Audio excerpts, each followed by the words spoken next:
Saludos, nosotros somos Anderson Fernández Rodríguez, Felipe Muñoz y Yamit Becerra, estudiantes de Ingeniería Electrónica de la Universidad Industrial de Santander.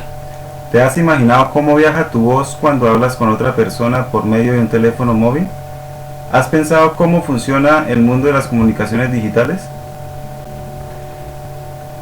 En este video se implementará un sistema de comunicaciones mediante el uso de la herramienta de MATLAB Simulink y basado en capas. Las capas se implementarán de forma aleatoria con el fin de probar la utilidad de las mismas. Se harán demostraciones sobre los resultados de cada capa del sistema al terminar el montaje general. Para una mejor comprensión de lo que veremos en este video, se recomienda haber visto el video referente a la explicación del modelo de capas OSI, que se adjuntará en los comentarios de este video. Bueno, empezaremos con la capa de muestreo. La capa de muestreo la representamos con este bloque de acá. Y nos ayudaremos de estos otros para realizar la prueba de su correcto funcionamiento. Primero vamos a ver cómo implementamos la capa de muestreo. Procedemos a abrir este bloque. Entonces, realmente es muy sencillo. Tenemos una señal análoga continua a la entrada. Entonces lo primero que le hacemos es pasar por un filtro anti-aliasing o anti-solapamiento. Luego tomamos esa señal y la pasamos por un muestreador, que en realidad es un retenedor de orden cero. Entonces lo que hace es que la muestrea y la retiene la señal. Entonces aquí ya tenemos una señal discreta. En esta punta del osciloscopio vamos a ver una señal discreta. Luego esta señal discreta puede salir de esta capa, ir a ser procesada y luego regresar a otra señal discreta. Entonces vamos a desear recuperar esa señal y obtener nuevamente una señal continua, para lo cual utilizamos este filtro de recuperación basados en el teorema de Nyquist. Entonces esa señal recuperada la vamos a ver en la segunda punta del osciloscopio. Entonces vamos a realizarle una prueba a nuestra capa. Para realizar la prueba de esta capa nos vamos a ayudar de este micrófono. Vamos a grabar una señal de 1 segundo, la vamos a almacenar con el nombre de señal, la vamos a enviar a que se muestre y luego a la salida en esta capa la va a mostrar y la va a recuperar. Entonces luego la señal de salida, que es la señal recuperada, la vamos a guardar en este otro bloque con el nombre de señal recuperada. Aquí, ¿por qué utilizamos este muestrador? Porque este bloque no funciona con señales continuas, que es la que nos está recuperando, sino con señales discretas. Por eso su implementación. Entonces vamos a hacer la prueba. Entonces le damos play. Prueba. Esperamos que nos guarde el mensaje.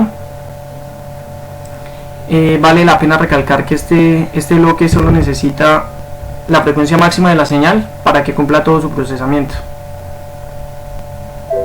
Entonces aquí se la establecemos, que es la de la voz, que la frecuencia máxima está alrededor de los 20K. Esto está en Hz. Entonces le damos OK solo para revisar. Entonces vamos a ver dónde nos guardó la señal. Esa señal la tenemos guardada en esta carpeta, pruebas en escritorio. Entonces vamos a ver la señal original. La señal original es, vamos a ver cómo se escucha la señal original. Esta fue la señal que guardamos y la señal que recuperamos es esta. Como vemos hay cierta diferencia, pero se puede recuperar a la perfección el mensaje, se puede entender lo que se dice. Ahora vamos a ver lo que hizo la capa de muestreo. No, aquí no, aquí. Entonces vemos que ingresa la señal pasa por un filtro anti-aliasing y luego es muestrada. Entonces en esta punta vamos a ver la señal muestreada y en esta la señal recuperada. Vamos a ver si funciona. Entonces tenemos las dos señales, le damos aquí AutoSCAD y observamos las dos señales. Esta es una señal discreta, entonces para poder apreciarla mejor nos acercamos un poco más a la señal y observamos que esta señal efectivamente es discreta. Me perdí aquí. Entonces vemos que esta señal es discreta, tiene tiempos discretos. En cambio esta señal es continua.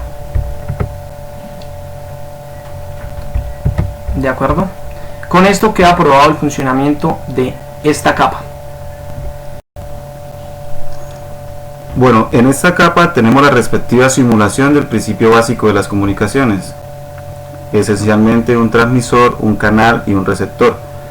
Tenemos en primer lugar un generador de señales digitales bipolares discretas, representado por este bloque inicial.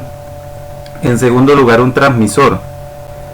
Este transmisor, ¿de qué se compone básicamente? Entonces tenemos un filtro análogo, el cual me representará el ancho de banda de este transmisor y respectivamente su ganancia. Ahora veremos el canal metálico. Este canal metálico se compone de ¿qué? De un Gaussian Noise Generator. Este Gaussian es nuestro ruido aditivo, que se sumará a una respectiva atenuación. Como sabemos, todo canal tiene su aporte en ruido y aporte en atenuación a la información que está viajando por medio de él. Luego tenemos un filtro análogo, el cual pues me representará el límite de ancho de banda que se impondrá en la señal o en la información a transmitir. Bueno, seguido de él tenemos nuestro receptor. Bueno, entonces, ¿cuál es el fin de esto? El fin de esta práctica, de esta simulación, es observar que la señal al momento de transmitirse y recibirse sea la misma, exactamente la misma. Entonces, en este caso vemos que la señal transmitida y la señal recibida es exactamente lo mismo. Continuamos con la capa de cuantización. Entonces, para esta capa vamos a utilizar estos dos bloques encargados de cuantificar la señal y de realizar el proceso contrario. Entonces, para realizarle una prueba a esta capa vamos a utilizar una señal seno discreta a la entrada y vamos a medir con el osciloscopio la señal de entrada, la señal cuantificada y la señal de salida, con lo cual esperamos obtener el correcto funcionamiento de esta capa. Entonces, para tener en cuenta este bloque que nos pide, este pic es el pico, la amplitud máxima de la señal que le va a entrar. Entonces, para este caso vamos a decir que es un seno de 1 y nos dice que cómo quiere que la cuantifique, con cuántos bits quiere que la cuantifique. Entonces, para este ejemplo, que va a ser sencillo, solo para probar el correcto funcionamiento, vamos a decir que con 2 bits, lo cual nos da 4 niveles. Y acá que hace el proceso inverso, vamos a abrirlo, ponemos lo mismo para que sea congruente. Aquí esto lo podemos dejar saturado, así, listo. Aquí la señal de entrada, entonces es un seno de amplitud 1, frecuencia le podemos dejar 1 Hz y un tiempo de muestreo 1 dividido en 6.3 para que cumpla con IQUIS.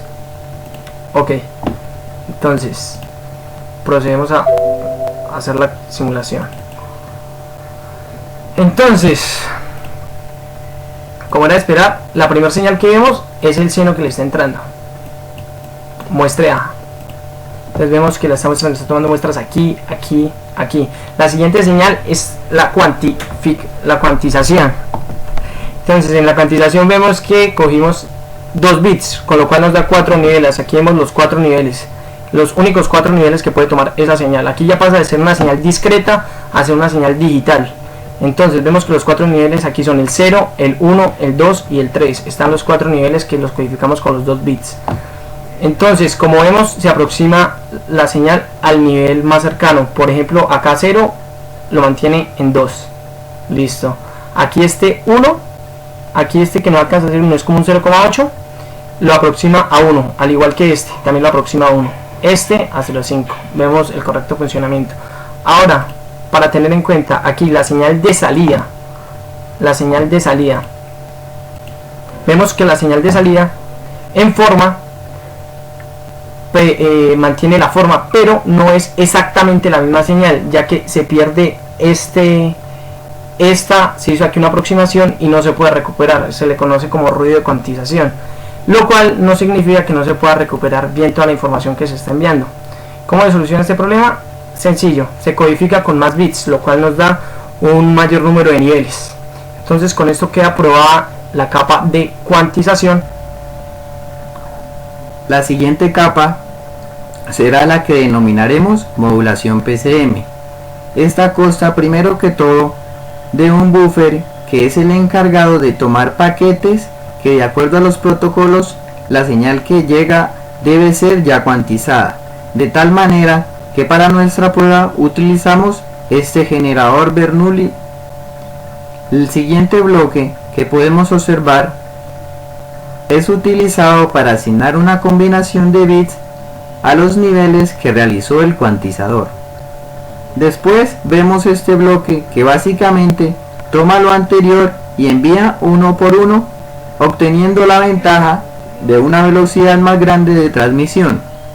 Y para completar esto hacemos una conversión de unipolar a bipolar. Completando esta capa podemos observar que esto es el inverso a lo que vemos en la parte superior. La parte superior es llamada modulación PCM y la parte inferior es lo que llamamos demodulación.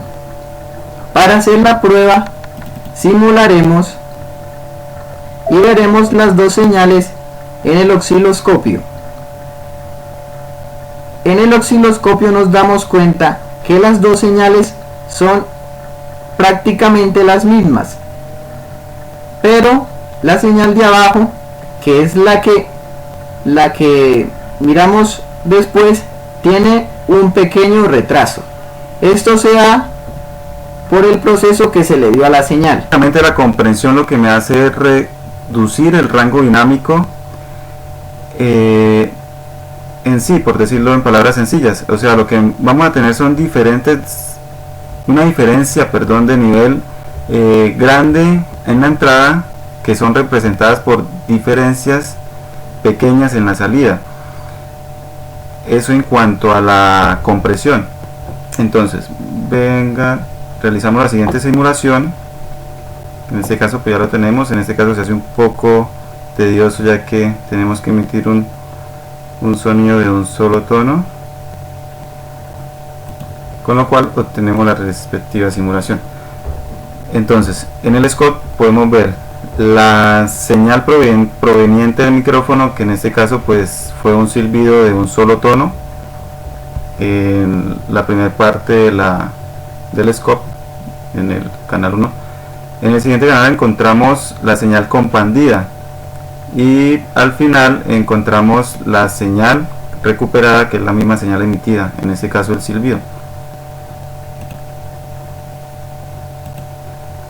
Entonces, como vemos acá, las señales que ingresan al scope y las señales de las cuales medimos. En cuanto al proceso de expansión, al loud expander, lo que hacemos es restaurar el rango dinámico original de la señal. O sea, a partir de la versión comprimida que obtenemos en el allow compresor. Entonces, el proceso de compresión se hace antes de transmitir y el proceso de expansión se hace a la salida, o sea, prácticamente después de obtener el proceso de la versión comprimida de la señal. Después de haber comprobado cada una de todas las etapas, dirigimos al acoplamiento de ellas en una sola, llegando a cumplir lo que al principio de este video nos propusimos. Podemos observar el acoplamiento de todas las capas, en el cual debemos aclarar que al hacerlo se debe tener un determinado protocolo para la perfecta conexión entre ellas. Después de esto, las señales que generaron fueron estas. Aquí podemos escuchar la entrada y vamos a escuchar la salida.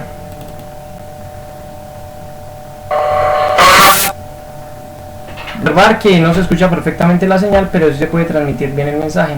Esto se debe a idealizaciones con las que no contamos en Simulink. Con esto damos por finalizado este video. Esperamos les haya gustado.